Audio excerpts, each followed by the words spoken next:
We need to have an awkward conversation about one of the legends and OGs in hip-hop. Snoop Dogg loses 500,000 IG followers after Trump performance. Snoop Dogg certainly made a choice when he performed at Donald Trump's crypto ball on January 17th. The rapper's decision was met with widespread backlash, which the media was well covering it, and many publicly denounced him as a result. It was one thing when media personalities criticized Snoop Dogg. It was another thing entirely when the controversy began to impact the rapper's social media following. Snoop's Instagram and X profiles took massive hits in the week following his crypto ball performance. Now, this is from Hot New Hip Hop, which reported him dropping over 500,000 on his Instagram. And the New York Post also had an article reporting that he dropped over 200K on X. Which, look, Snoop Dogg is no stranger to controversy. He's been around the game for a very, very long time. Right? He has experience dealing with situations where people come after him, where media outlets come after him. But the thing is, it wasn't just media in this case. When you start losing as many followers as this, well, he felt the need to not just ignore it, to not just move on, to keep putting out content. He felt the need to actually address it, which we will dive into. But before that, let's give some context. Let's look at just a few years before Snoop Dogg and his remarks around Donald Trump. So ain't nobody gonna perform for Donald Trump, huh? Which one of you gonna be the first one to do it? I'm waiting. I'm gonna roast one of you Uncle Tom ass for doing it. Which one of you gonna do it first? Osby's the one that performs for himself. And the next Comedy Central roast is Snoop Dogg roasting himself. Or, well, his future self. In our culture, do not. You need to know that. You need to know that a lot of your fans is racist. Ain't no way around. Don't even try to put no. I don't even want to put anything around. I do. I don't give a. I tell them straight up, mother. If you like you motherfucking racist, you and him. Now what? All right. Draw the line. He drew the lines. Exactly. He drew the lines. Before him, there were no lines. Everybody was everybody. We respected everything. We didn't trip. When you drew the line and start pointing out and saying, y'all there. Yeah, that's how I feel. You and them. If you're just tuning in, we're talking Kanye about too. Forget about him too. You too. Obviously, he was referring to Kanye West and him coming out in support of Donald Trump. But right there, very interesting lines.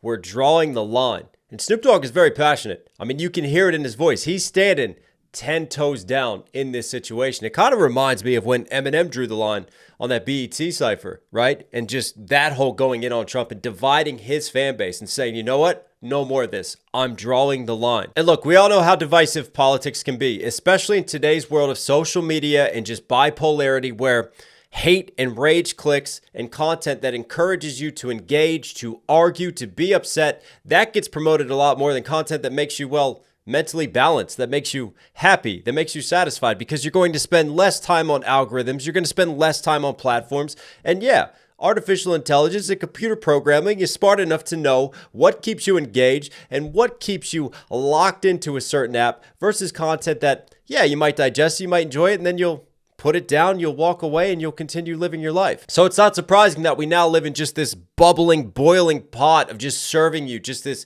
rage-baiting content, all relating around politics, all relating around picking one team or the other team. And I'm sure that my comment section is going to turn pretty toxic after making a video like this. So I'm going to try to approach this as logically as possible. I think honestly, if Snoop Dogg never said anything about Trump all those years ago, and then he went out this inauguration, I don't think the backlash would be as bad as it is now. Would he still get backlash for it? Of course. And we just talked about politics and how toxic they've really become. And unfortunately, racial identity and racism has really been brought into the recent election. It's been brought into the election 8 years ago, and it continues to be a contributing factor to some of this toxicity. And it sure as hell doesn't help when you have neo-Nazi members coming out in support of Trump. It doesn't help when you have ex-Klan members coming out and backing Donald Trump. But on the flip side, I'm not going to back a statement that just blanket coverages and just generalizes an entire voting fan base saying that if you voted Republican, you must be racist. I mean, that's the same type of generalizations and just labeling an entire group of people one way in a blanket coverage statement that, ironically, the other side accuses the right of doing, that the other side is fighting against. And look, I've made multiple videos on this talking about the situation. It's very nuanced, but everybody votes for different reasons. They have different values, and also not everybody is informed the same. And people vote because they think that that is what is best for them, what's best for their family, and what's best for their country. And voting for another party, having multiple political parties, well, that is what contributes to a healthy, thriving, functioning democracy. It's okay for us to have differences. It's okay for us to vote differently. You can't just have one party running things the entire time, because that will definitely lead to more corruption. That will make things even worse than they already are. Absolute power corrupts absolutely. You need to have a system of checks and balances. You need to have polarity when it comes to representing such a huge territory, such a diverse geography, such a diverse system of economics, such diverse citizens. You really have to have a highly functioning system that can meet the needs of so many diverse people of many different backgrounds. But I don't want to walk too far down that path of political discussion and political theory and how outdated our system is in terms of serving the needs of its actual everyday people. Back to the conversation at hand. Context is key, especially cultural context in relation to hip hop. Hip hop at its roots is black culture. It's African American identity. It's black music. And for many, many years, it's no secret that a lot of African Americans vote Democratic. I'm from PG County, a primarily black community. You know which way we're voting every single election. It's no secret. We're never going to be a swing state or a swing area. So Snoop Dogg now performing at a concert for Donald Trump, whether or not he voted for him, whether or not he actually supported him, will be viewed by a large part of the hip hop community as, well, going against them. And that's why people will be upset. That's why you'll see outrage. But I think it's one thing to criticize Snoop, to go after him, to then unfollow him, right? And in a sense, never want to see what he posts again. Well, that's a different step altogether. And that, for me, again, all ties back with the fact that he really stood 10 toes down. He was highly critical of Trump in the first place, and now it just appears like he's flip-flopping in a sense. He's walking back everything that he said, and he's walking back his moral boundaries and everything that he was standing for. And when you do something like that and you're seen as completely changing almost your values, well, that can be perceived as weakness. That can be perceived as a flip-flopper, and that, unfortunately, is something that has been used against Snoop in the past. And shout out to We Hustle. Now, I was sent this video which chronicles Snoop's history of possible flip-flopping. Let's check it out. Bring your comments. This is why. August 3rd, 1995.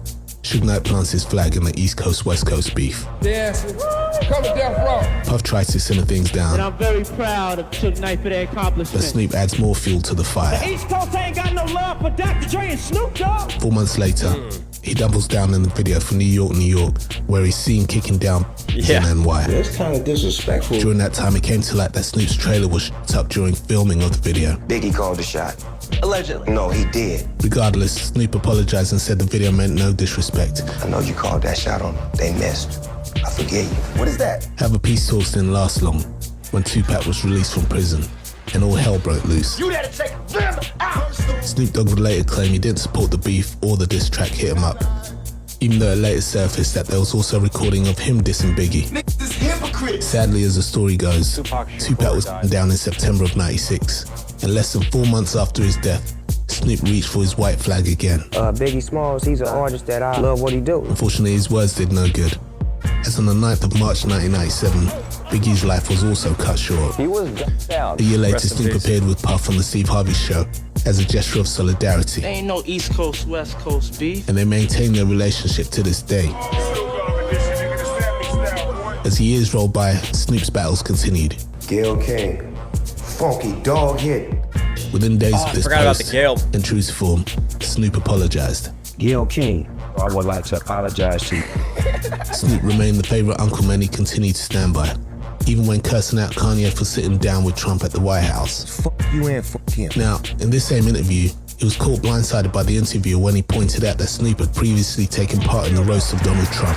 Donald, you know I got love for you, man, on some real shit. Which brings us to a strong stance Snoop would then take over other artists performing at Trump's last inauguration. So ain't nobody gonna perform for Donald Trump, huh? Osby's the one that's performs for himself. Look, Snoop is well aware of the issues some in the black community have with Trump, as he was also aware of the issues Tupac had with Biggie. I guess it all comes down to self-preservation, which is natural. Except when it comes at the cost of loyalty, it destroys the trust that once held everything together. You know how much I got paid? If you keep seeing Tupac was right, or Snoop's a flip-flopper in your comments, this is why.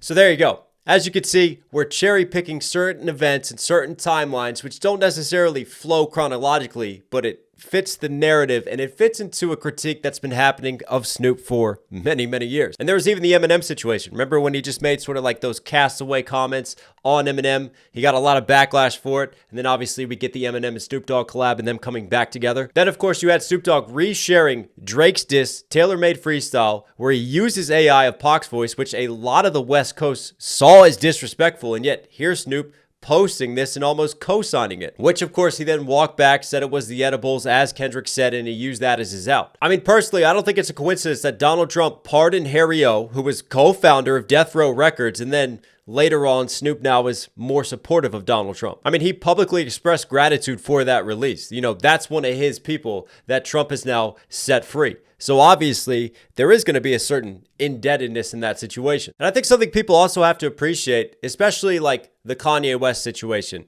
the Snoop Dogg situation, or when maybe their favorite celebrities or influencers come out and maybe they shift positions that's different to how they see it or how they view it.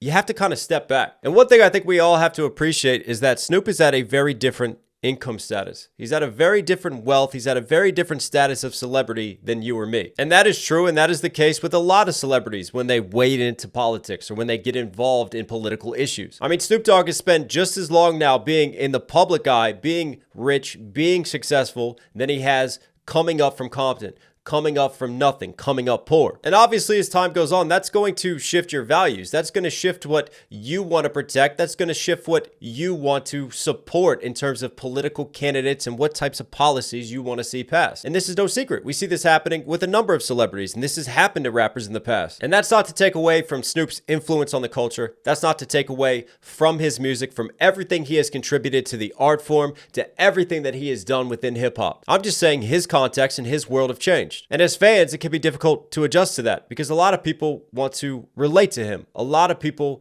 want to see themselves through him. But let's take a look at what Snoop has said in response to all this backlash, in response to being in the firing line. For all the hate, I'ma answer with love. Y'all can't hate enough on me. I love too much. Get your life right. Stop worrying about mine. I'm cool. I'm together. Still a black man. Still 100% black. All out. Till you ball out. Yeah. Or till you fall out. I ain't going nowhere. Come right here. Yeah. On crypto. Yeah, get the crypto on crypto. Here we go. We gotta Talking about the crypto, obviously performing at the crypto ball. It's not like he was there in the same room as Trump. pick each other up instead of pulling each other down. That's what we great at as black people. We great at tearing each other down. You could be up one minute and they'll try to pull you down the next. But I'm a strong black man. I'm cut from a different cloth. Can't tear me down. I'm one of God's child. One of his children. And I'm taking the load. Oh, here we go. Shout out to my grandkids and my kids and my beautiful wife, my brother, uncles, aunties, family members, cousins. Y'all know what it is. Bang, bang. The only way to beat hate is with love. Learn from the dog.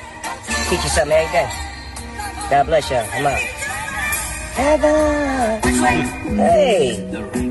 So that's his response to it all. And yeah, of course, you can't take away at the end of the day how Snoop was raised. You can't take away his identity. Do I personally have a problem with Snoop performing at the crypto ball? No. Do I think he deserves backlash after making such strong anti-Trump statements and then turning around years later and supporting him? Yeah. And look, maybe I'm old school at this point. You know, I'm a child of the 90s. I remember and I was raised in a time when, you know, politics was about discourse. It was about argument. It was okay if you voted and leaned a different way. And actually, a number of people didn't even talk about or share how they voted. But the thing was, I always understood one of the most important keystones of our political system as being about compromise, as being about those politicians who could really put those just flag waving aside, who could put one team versus the other aside, and were willing to cross the aisle and do what was right for the American people, to find the best outcome, to find the best way forward in the needs of their constituents, instead of just, well, I'm going to support this because this is the side I'm on and this is what makes me look better and gets me more votes. And is it naive? Yeah, sure, absolutely. I mean, hell, I react to a number of artists on this channel. You know, I've covered rappers who I know lean Republican and vote Republican. And my whole hope in doing that was to find a way to create more empathy for everyone, no matter what side of the aisle they sit. for us all to understand that, yeah, we come from different backgrounds. We have different perspectives. But one of the most important things in moving forward as a society and just, within our country is to be able to empathize with and understand someone who has a different perspective than you, to understand where they're coming from. Because for me, that empathy is what leads to reconciliation. That empathy is what leads to compromise. And compromise is the only way we can move forward as a human race. And I've been lucky enough now to live in other countries, to have learned another language, to have played a sport in other parts of the world. And one thing that I've seen is that, no matter the language, no matter the race, no matter the culture, no matter the background, we have so much more in common than what we have that separates us. And I just wish that more people would see that. The more people would see those features and those assets that make us all human. But unfortunately, we have a political system now that is so divisive. And we have politics who set terrible examples for how to move forward